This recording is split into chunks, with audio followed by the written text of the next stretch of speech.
Hello my motor enthusiasts. Let's dive right into the heart of the circuit. Charles Leclerc has raced his way to his 21st career pole position for the 2023 United States Grand Prix, while Max Verstappen discovered that track limits apply even to the fastest.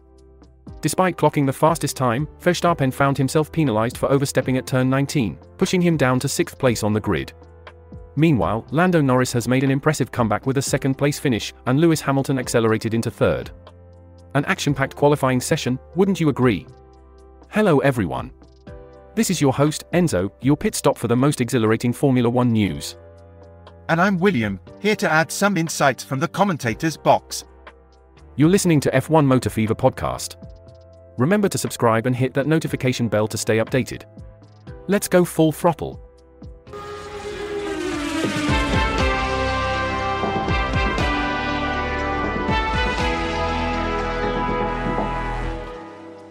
Now, let's delve a bit deeper into the details. Charles Leclerc, having secured his 21st career pole position for the 2023 United States Grand Prix, truly showed his mettle. On the other hand, Max Verstappen found out the hard way how crucial track limits are.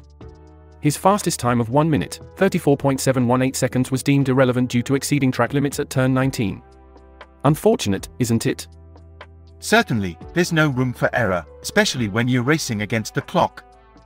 Verstappen will surely be kicking himself for that oversight. Yes, he'll have to rally from 6th on the grid. Behind Leclerc, Lando Norris put in an impressive performance to secure 2nd place, a commendable feat especially after his tough qualifying. And despite his best efforts, Lewis Hamilton couldn't break into the top 2.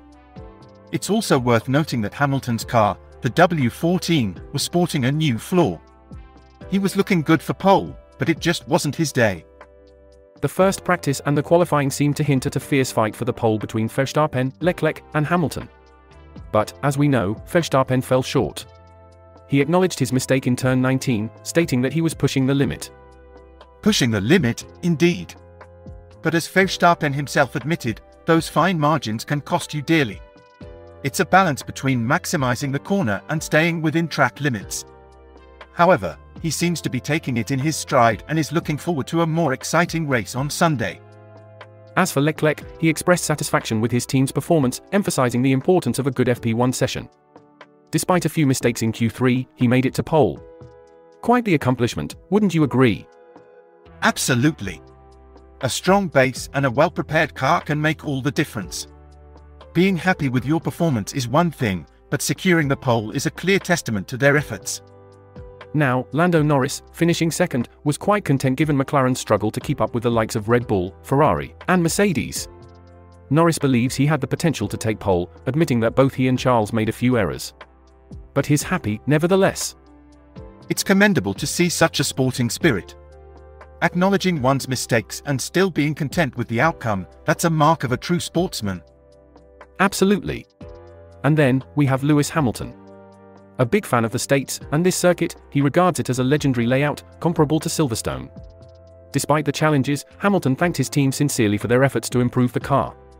He still feels there's a bit of ground to cover, but with a steadfast team, there's always a chance for improvement. That's the spirit.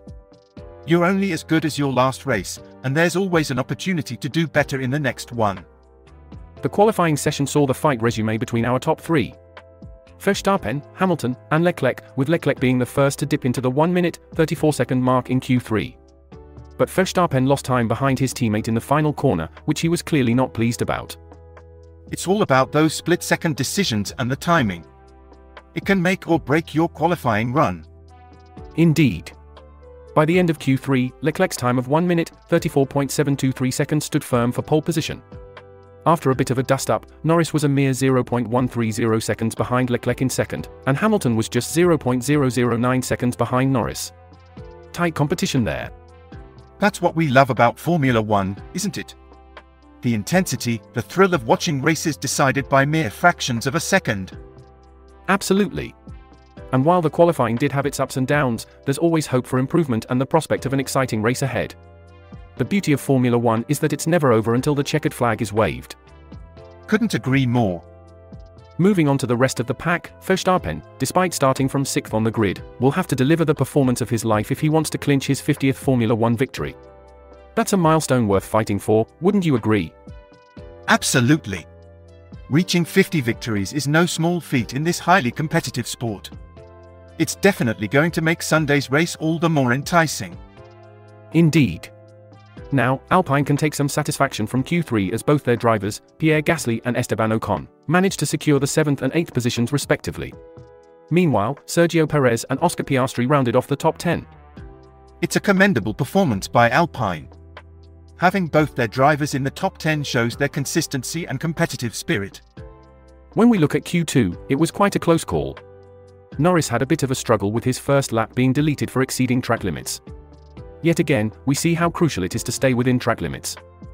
Every corner matters, every fraction of a second counts. It's these fine margins that can make or break a race. Verstappen, Leclerc, and Hamilton were the top performers in Q2.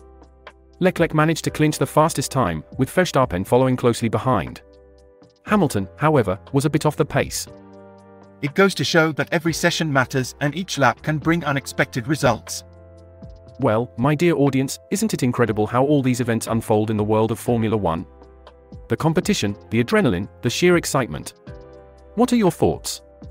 Are you enjoying these riveting updates as much as we are? Remember to hit that like button if you're loving the content. And thank you, as always, for tuning into our podcast. Now, let's delve further into the action, shall we? Looking back at Q1, we saw that several drivers took their initial runs on used soft tyres. As the grip on the track improved, the lap times also started to fall. But track limits again came to the fore, with Sargent being the first driver to have his timed lap deleted for exceeding them. It's a continual challenge for the drivers to extract the most from the car and the track conditions, but they must do so within the rules. No doubt, Sargent will be rueing his mistake. In the closing stages of Q1, all remaining drivers opted for new soft tyres, as they vied for a place in Q2. Hamilton led the way, followed closely by Norris, with Verstappen trailing slightly behind. It just goes to show how competitive this field is. The differences are so minimal, and that makes for an intriguing contest. Sadly, there were some who fell short. Nico Hülkenberg just missed out to Ricciardo and will start from 16th on the grid. Fernando Alonso in the Aston Martin was a surprising 17th, having suffered from brake issues, and was just a smidge faster than Alex Albon, who placed 18th. It's a tough break for them, but that's the nature of racing. Every small issue can have significant repercussions.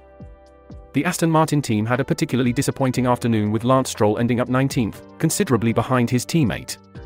And bringing up the rear was Logan Sargent in the Williams, considerably adrift of Hamilton's time. A tough day for them, indeed. But as we've often seen, the race day can spring its own surprises. So, all isn't lost yet. William, could you give us a peek at what the internet chatter is about today? Certainly, Enzo Watts. We've got a comment from a user named EcoMystic. He quotes Lewis Hamilton saying, quote, "I want to be fighting Max, I believe I'm one of the only drivers that can do so," unquote.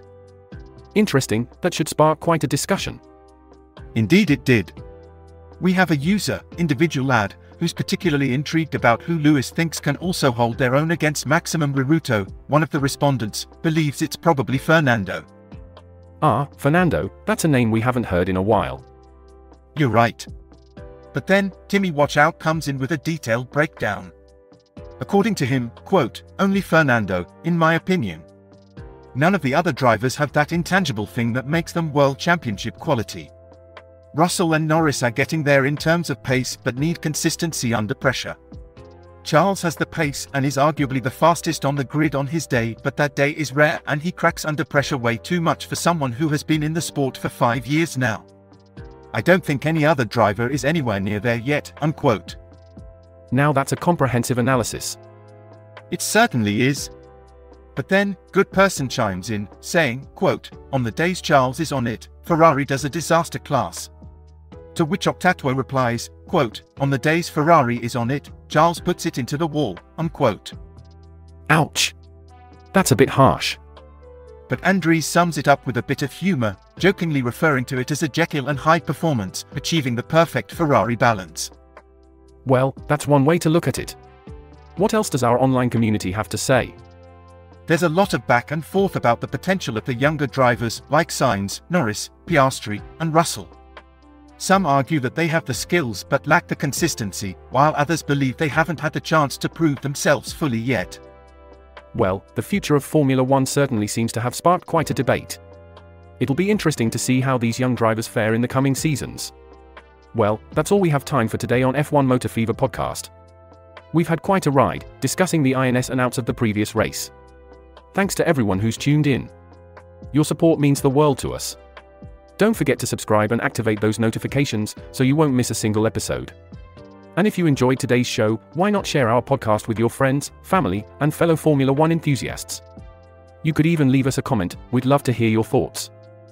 It's been a pleasure bringing you the latest from the fast-paced world of Formula One racing. Remember, we're here every day, serving up fresh insights and lively debates. And let me tell you, we've got some cracking discussions lined up. So set your reminders and don't miss out. Once again, thank you for joining us.